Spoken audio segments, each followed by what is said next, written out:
Revenge on my bully sent him to prison for 5 years. I was always timid and shy. I never had many friends and I often found myself being the target of bullying. The bully's name was Alex. He was a big guy with an even bigger ego.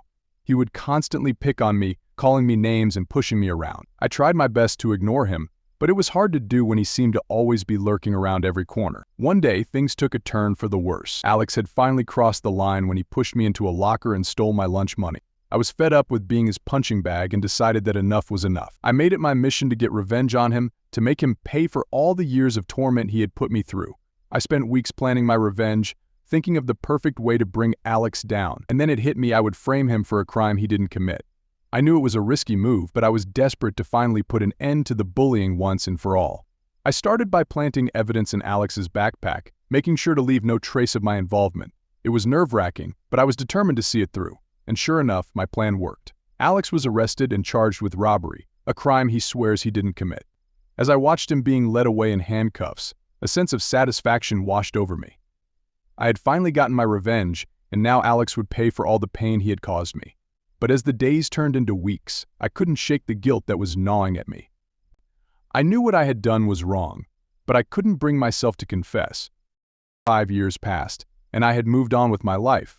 But one day I received a letter in the mail. It was from Alex, who had been released from prison and wanted to meet with me. I was hesitant at first, unsure of what he would say or do.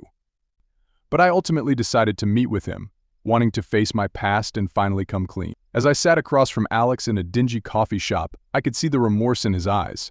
He apologized for all the pain he had caused me, admitting that he had been a troubled kid back then. I was taken aback by his honesty, and I knew it was time for me to come clean as well. I told him everything, how I had framed him for the crime in a misguided attempt to get back at him. I braced myself for his reaction, expecting anger or resentment. But to my surprise, Alex smiled and told me that he had already forgiven me. He explained that his time in prison had given him a chance to reflect on his actions and the pain he had caused others. He told me that he had found peace and had moved on from the past, and in that moment I felt a weight lifted off my shoulder. We talked for hours, exchanging stories and catching up on each other's lives. As we said our goodbyes, I couldn't help but feel grateful for the closure that meeting had brought me.